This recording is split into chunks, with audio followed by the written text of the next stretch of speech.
இயேசுவிலே பிரியமான சகோதர சகோதரிகளே, உங்கள் எல்லோருக்கும் ஆண்டவராகிய இயேசு கிறிஸ்துவின் பெயரால் காலை வணக்கங்கள் மற்றும் வாழ்த்துக்கள். நான் உங்கள் அகஸ்டின் வேதியன்.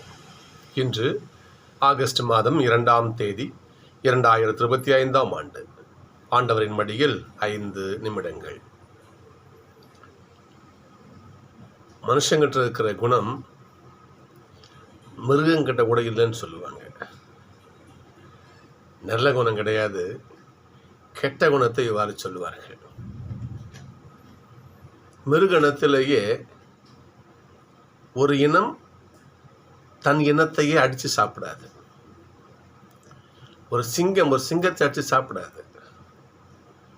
பிற உணவை உட்கொள்ளும், அது சாப்பிடும் ஒழிய தன் இனத்தையே அழித்து ஒரு இனம் மகிழ்ச்சி கொள்ளாது. நீ எந்த மிருகம்னா பாருங்களேன். ரொம்பவும் ஆழமாக இன்றைக்கி தியானமே அதான் இன்னைக்கு. ஆனால் நாம் இருக்கிறோமே, இந்த மனித இனம் ஒரு மனுஷனை அழித்து இன்பம் காண்பதில் இந்த மனுஷ இனம் என்பது மிக சிறப்பானது. அதைத்தான் இன்றைக்கு நாம் தியானிக்கவிருக்கிறோம். இந்த முதல் வாசகத்தில் லேவியராகமம் 25ஆம் அதிகாரம். ஜூபிலி ஆண்டு கொண்டாடுங்க. கொண்டாடுற அந்த நாளை நீங்கள் அந்த ஆண்டை நீங்கள் எப்படி அனுசரிக்கணும்னு சொல்கிறது பாருங்களா. கடன்களை மன்னிச்சிடுங்க. உங்களோட காசு வாங்குறாங்கன்னா மன்னிச்சிடுங்க. கடன் கேட்டவன் தொல்லை பண்ணாதீங்க. நிலத்துக்கும் ஓய்வு கொடுங்க. 49 வருஷம் அந்த மண் உனக்காக உழைச்சிருக்குது. அந்த ஒரு ஆண்டு இந்த மண்ணுக்கும் ஓய்வு கொடுங்க.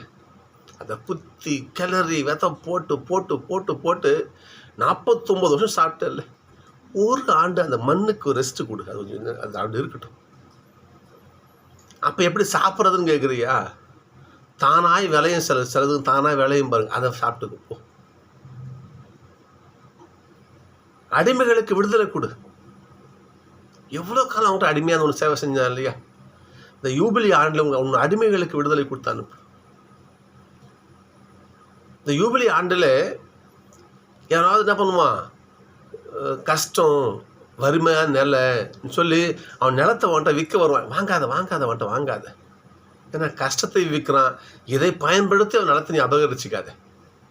அந்த கஷ்டப்படுறவனுக்கு ஏதாவது முடிஞ்சு உதவி செய்ய. அவனுக்கு நிலத்தை அவனே வச்சுக்கிட்டோம்.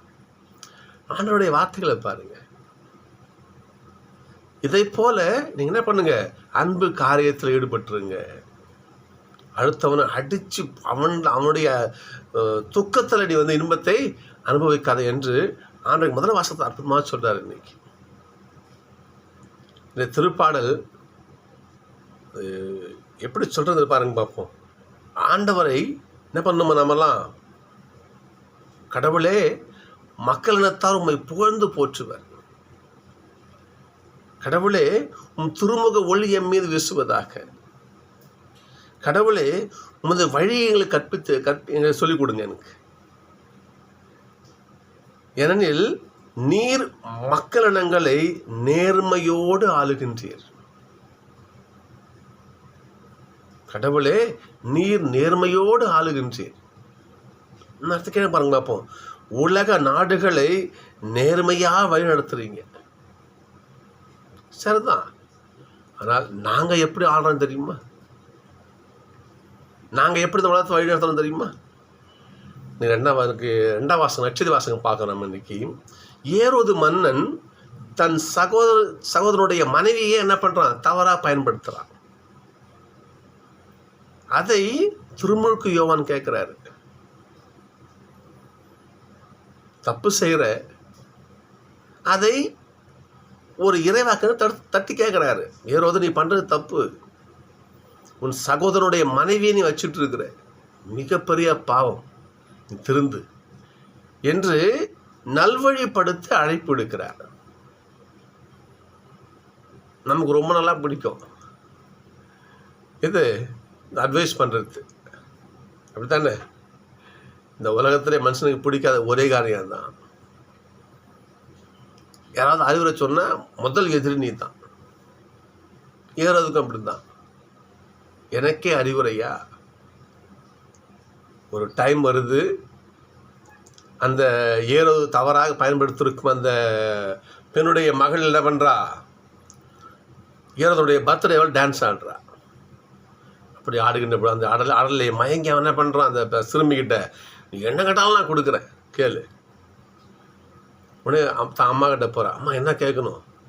அப்படியா, நீ போயிட்டு திருமுழுக்கு அவனுடைய தலையை வெட்டி ஒரு தட்டில் வச்சு கொடுக்க சொல்லு. நல்ல அம்மா இல்லை? எப்படி? திருமுழுக்கு அவனுடைய தலையை வெட்டி ஒரு தட்டில் வச்சு உனக்கு நீ பரிசா கேளுன்னு சொல்கிறான். ஏரோது என்ன பண்ணுறான், வாக்கு கொடுத்துட்டான். திருமுழுக்கு யோவானை கொன்று தட்டில் தலையை வச்சு அந்த சிறுமிக்கு பரிசாக கொடுக்குறான். சோர்களே சொன்ன இல்லையா, மனுஷனை அழித்து இன்பம் காண்பது மனுஷன் இனம் சொன்ன பாருங்க. எப்படிப்பட்ட தாய் பாருங்க, அவ தன் மகளிட என்ன தான் மனுஷ இனம், அடுத்தவனுடைய அழிவிலே இன்பம் காண்பது. திரும்பவும் சொல்கிறேன் பாருங்க, எந்த ஒரு விலங்கினமும் தன் இனம் அழிந்து அழிச்சு இன்பம் காணாது.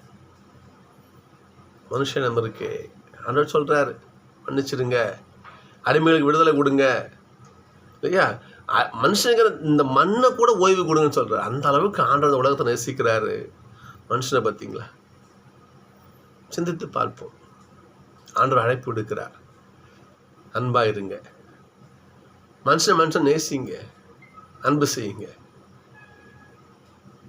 1 யோவான் 4:20 இவ்வாறு சொல்கிறது, கண்ணால் காண முடிந்த மனுஷனை நீ அன்பு செய்யாமல் கண்ணால் காண முடியாத கடவுளை அன்பு செய்யவே முடியாது.